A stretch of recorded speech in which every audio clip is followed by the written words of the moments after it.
Yes, you read that right. That was not a clickbait title. We just got an announcement for our first Quest 2 exclusive game. Unfortunately for Quest 1 users, this game will not be coming to the Quest 1, but for Quest 2 users, we finally get to see what the Quest 2 is capable of doing with its own games, and that game is, drumroll please, Resident Evil 4. Let's talk about the game, what's coming up, and what we know so far. No, you're definitely not imagining things. Resident Evil 4 is 100% coming to the Quest platform. More specifically, it's coming to the Quest 2. As I mentioned, this is the first title coming to the Quest platform that'll be exclusive to the Oculus Quest 2. Unfortunately for original Oculus Quest owners, Resident Evil 4 will not be coming to the original Quest platform. This is a departure from what we've seen so far in every way. So far, it's always just been assumed that, at least for now, everything is going to be released on both platforms. This game changes that entirely, and it shows that Oculus is willing to bring in some of the bigger guns and make it exclusive for the Quest 2, as the Quest 2 is significantly more powerful. On one hand, this makes absolute sense, because if they want to attract the big developers and the big games to get more people into VR, then they're going to have to utilize what the Quest 2 has to offer. On the other hand, I completely 100% feel the pain of those that own the original Oculus Quest, wondering what they're going to do. If they want to play this game, they're going to have to figure out how to get a Quest 2. I get that 100%. Unfortunately, this is the game that Oculus has decided to play, and there isn't much we can do about it. Well, I, for one, am extremely excited for Resident Evil 4 to come to the platform. Yes, it's an older game.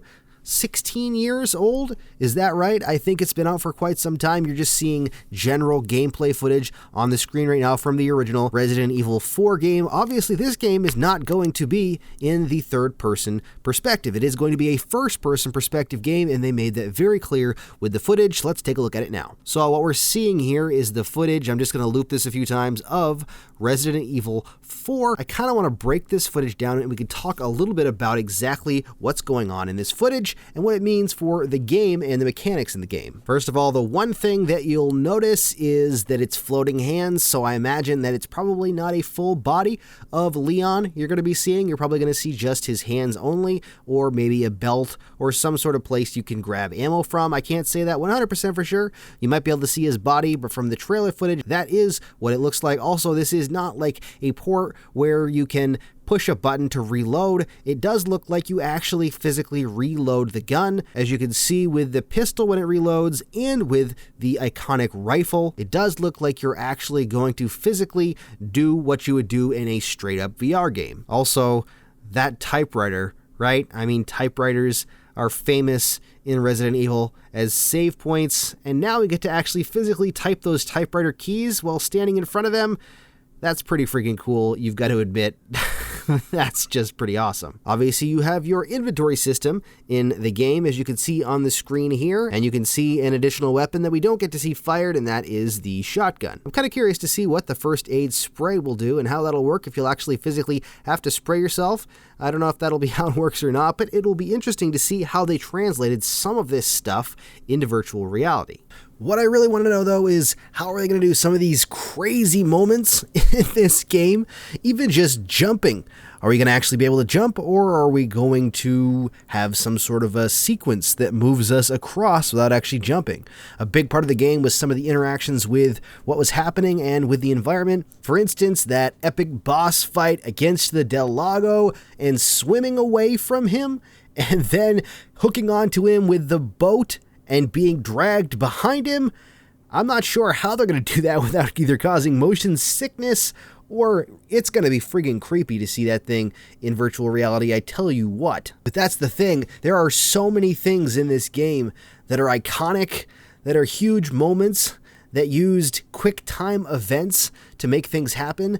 I'm so curious to see exactly how they're going to pull this off in virtual reality. They have to have done a lot of work to bring this, just based on how the game itself played. Some of these friggin' characters in this game are going to be absolutely terrifying to fight against and I'm not really sure how that's going to feel in virtual reality. There are some scary games, but there are some pretty friggin' iconic scary things in Resident Evil. I know I, for one, I'm kind of terrified to play this game, even if it's going to be on Quest 2, and visually it's not going to be like this PC VR massive game. It's going to be taking an iconic game that so many people have played so many times, and most people at least know something about Resident Evil 4, and injecting us into that universe and trying to survive. It kind of blows my mind, to be totally honest with you, because it's one of those things that, although it was rumored, I never really expected it to actually happen. And now it is, which is just absolutely insane. One thing that you can remember is that this will be one of the longest main story campaigns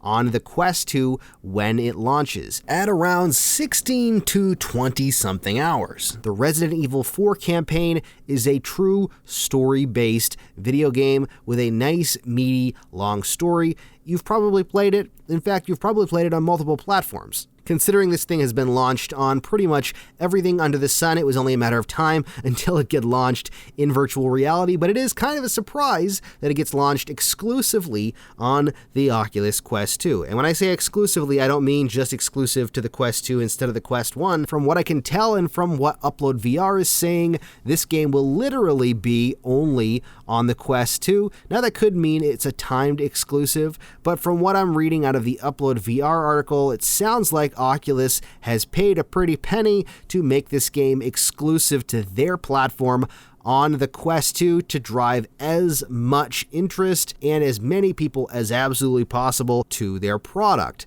One thing I will say is that Resident Evil is a massive franchise. I mean, this is something that can draw many, many people from non-VR players to becoming VR players. I've already seen several people who want to play this game in VR and they do not own a device.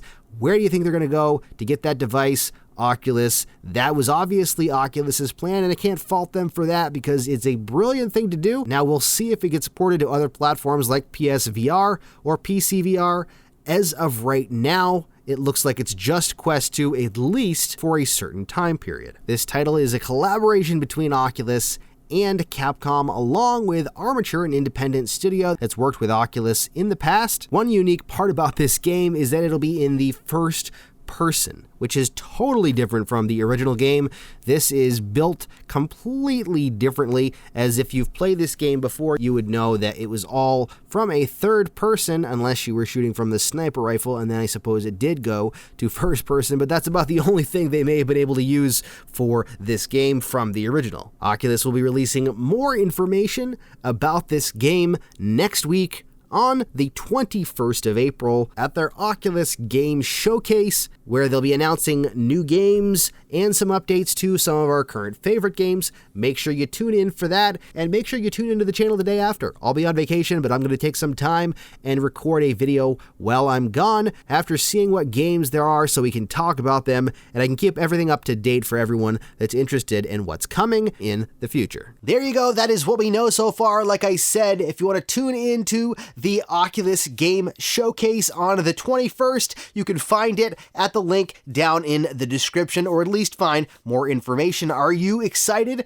for Resident Evil 4 to come to the Quest 2? Unfortunately and sadly, it is not coming to the Quest 1, as I mentioned, which is a new era for virtual reality games on the Quest platform. I don't know what other games are going to start doing this, but we know one has, so we know the potential is there for other games to do the same. If I had to make a prediction, I would guess that Lone Echo 2, which I think is going to be talked about at the Oculus Showcase, if it gets a port to the Quest platform, it'll probably be another Quest 2 exclusive game.